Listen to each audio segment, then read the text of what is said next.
Hoje, viajando de lá para cá, está aqui com a doutora Celeste Marinho, ela que é coordenadora médica da Unidade de Saúde Familiar União Pena Fidelis. Doutora Celeste, eu e a Rita Morim agradecemos muito a sua participação aqui no nosso Viajando de lá para cá. Temos muito gosto de estar com a senhora. Obrigada pelo convite. Doutora Celeste, vamos começar falando sobre esse assunto, como a senhora mesmo disse ainda há pouco. O turismo deu lugar para o Covid, infelizmente. Infelizmente, né? Hoje em dia falamos muito mais do Covid do que qualquer outro assunto. Mas o Covid, que todo mundo já conhece, tem os sintomas, tem as variantes, estamos com as vacinas. Só para a gente começar, um panorama geral, eu tenho percebido que tem diminuído os casos de mortes em Portugal, o que é muito bom, apesar de em outros países ainda não está assim.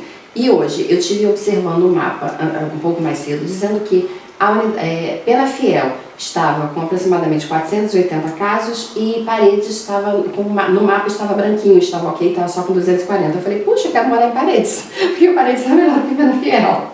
Então, estamos assim, alguns municípios, alguns distritos ainda com um número mais elevado e outros com menos, certo? Certo, mas felizmente realmente tem havido uma descida que é generalizada pelo país todo e é notório também na nossa atividade diária que temos menos casos de Covid a serem vigiados. Nós temos vigiado os casos de Covid confirmados e suspeitos e nesse aspecto esse trabalho realmente tem reduzido bastante nas últimas semanas, que é ótimo. Com certeza. Agora, com essa proximidade da diminuição dos casos e também com a chegada da vacina, isso tem dado um alívio nas pessoas. Mas a verdade é que o Covid tem deixado consequências nas pessoas, né? Tanto física, quanto psicológica, quanto no humor, quanto nos sentimentos. A senhora percebe isso? Sim, percebe-se. Realmente o Covid tem deixado, não diria consequências, porque ainda é uma coisa que estamos a viver, ao contrário de uma situação de, por exemplo, de stress pós-traumático e que houve um evento que fez mal. Aqui não, aqui ainda estamos a viver e tem sido por surtos.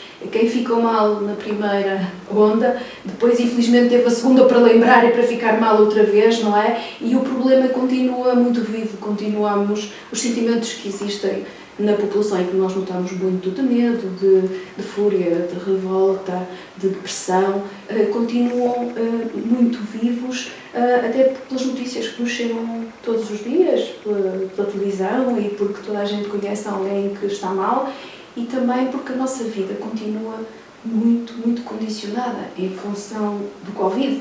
A nossa de toda a gente, quer dizer, até eu que não parei a minha atividade profissional ao longo deste ano, até eu tenho uma vida totalmente diferente do que tinha há um ano. Imagino quem porventura teve que deixar de trabalhar, deve ser terrível. A doutora comentou sobre as notícias. Eu ouço muitas pessoas falando assim, eu não tenho assistido os noticiários, eu vejo uma vez por dia, ou uma vez por semana, uma vez a cada 3 dias. A doutora acha que isso é bom? Porque se a gente liga a televisão, realmente a gente é bombardeado por notícias dramáticas, por notícias ruins, por notícias que não nos dão calma, né? Tiram a nossa calma. A doutora acha que isso pode ser um bom método, realmente não assistir toda hora as notícias? Depende das pessoas, mas há pessoas realmente que não deveriam assistir a notícias, como também há pessoas que não deveriam assistir a novelas, se calhar. As pessoas deviam filtrar realmente os conteúdos da televisão, das notícias não será o pior, mas se alguém se nota nitidamente perturbado com as notícias, é óbvio que deve ouvir menos. A doutora tem percebido nos consultórios, quais assim, a maior diferença que a doutora tenha percebido no humor das pessoas, na irritabilidade? Sim, as pessoas estão... há pessoas que ficam tristes, que ficam deprimidas, outras, pelo contrário, ficam angustiadas, outras ficam com medo excessivo deste desconhecido, das notícias pessimistas que nos bombardeiam a toda a hora. Há quem fique deprimido e há quem fique revoltado e que com isso fique com comportamentos violentos, até obviamente para connosco, profissionais de saúde, porque a nossa atividade está totalmente alterada e há quem não entenda isso. Mas certamente noutros ramos profissionais as pessoas também devem notar, quem está no atendimento ao público nota que as pessoas estão mais irritáveis. Essa questão do profissional de saúde, que muitas das vezes fica dias e dias, né, principalmente no início da pandemia, ficou sem ir, sem ver a própria família, num estresse, num esgotamento físico, mental e psicológico, porque não deve ser fácil você ver pessoas... quando um médico perde um paciente, logo no início, principalmente no início da carreira, quando perde um enfermeiro, um anestesista, um médico perde um paciente, ele já fica, né, triste. Imagina ver muitas pessoas falecendo, como foi principalmente no início do Covid, né? Então, assim, os próprios profissionais de saúde tiveram todo o seu psicológico, o seu estado alterado também. Tiveram e têm.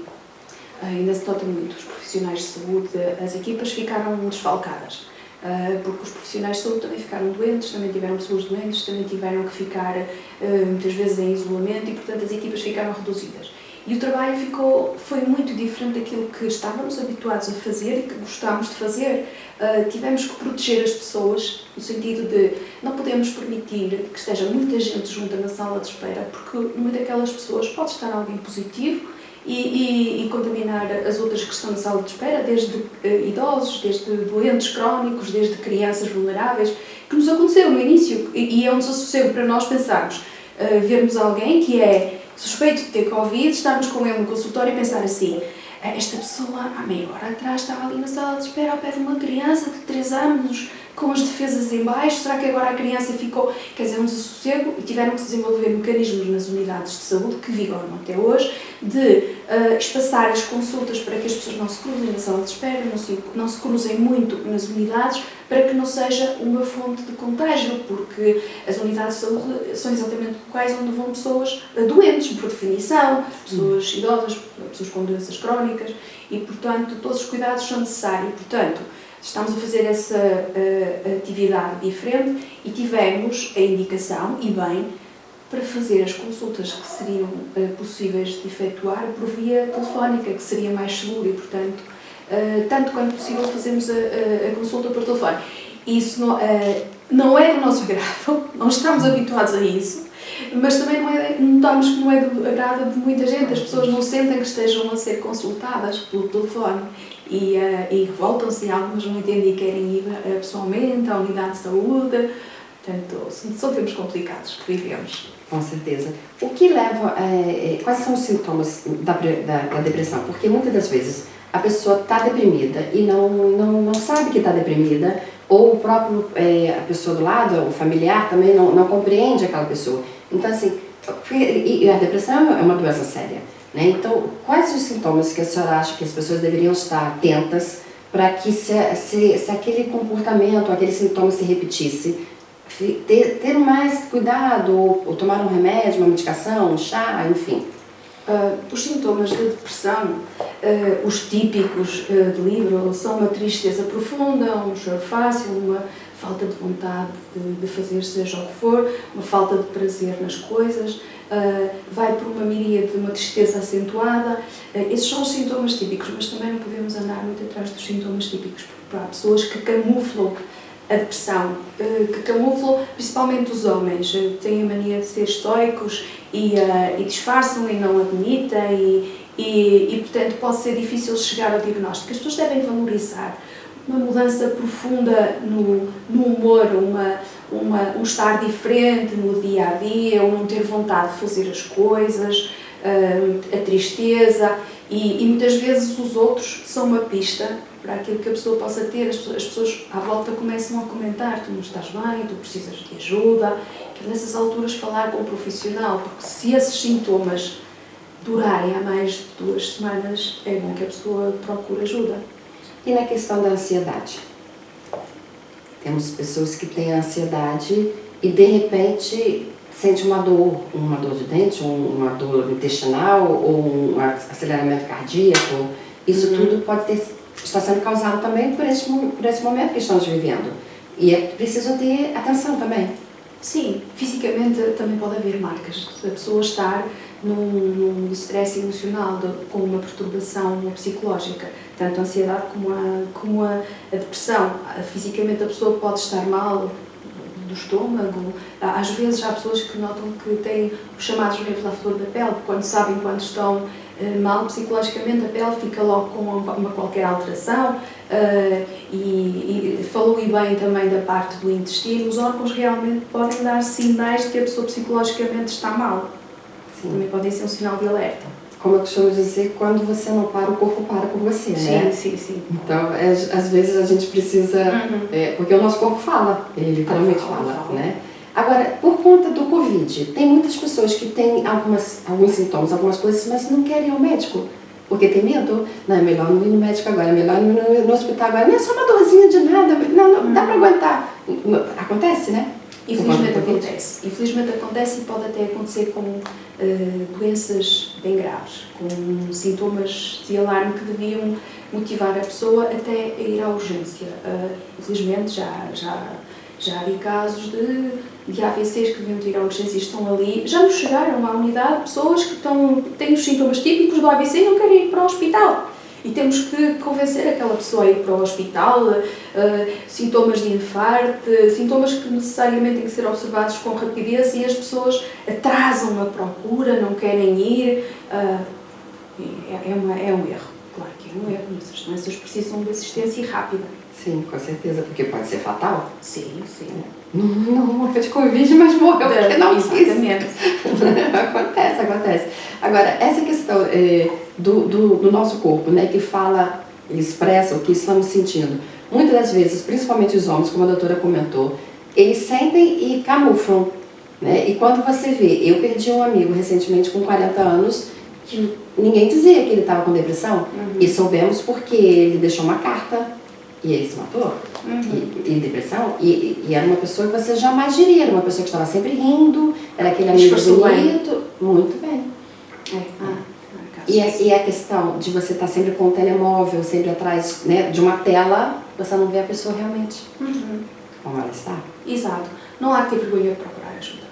Quando é necessário, porque o cérebro tem tanto direito de estar doente, como a garganta, como os pulmões, como as pernas, e se ficar doente muitas vezes traduz-se numa falta de neurotransmissores, numa depressão, e hoje em dia existem boas ferramentas, boas ajudas que a gente pode providenciar.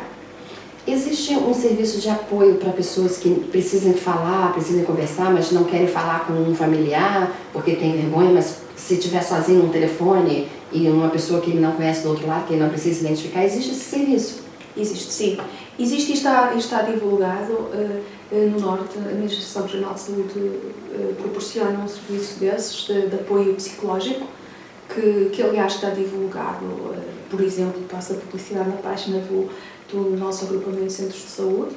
Eu tenho um número que eu acho que é só para o norte aqui de Portugal, que é o de apoio psicológico, que é o 2204 11 200. Eu acho que esse é só para o norte de Portugal. Poderá ser esse, eu fixei o número. 2204 11 200. A gente recebe SMS, né, dizendo você precisa conversar, ligue. Então, uma vez mandaram para o meu telemóvel, eu anotei o número. E hoje eu estava procurando onde eu anotei aquele número, porque tem isso, né? Você anota o número e depois não sabe aonde. Mas onde eu anotei? Achei, aí eu voltei a anotar. 2204 11 200. É bacana você ter esse apoio psicológico, né? Porque muitas vezes você não tem coragem de falar com um familiar ou com um amigo próximo, mas é uma pessoa que está do outro lado, que você não sabe quem é, a pessoa também não te conhece, e às vezes fica mais fácil, né? Fica assim. Da semana passada, por exemplo, a Universidade do Minho também desenvolveu uma ferramenta online para a pessoa responder a um questionário para saber se está com algum problema ou não.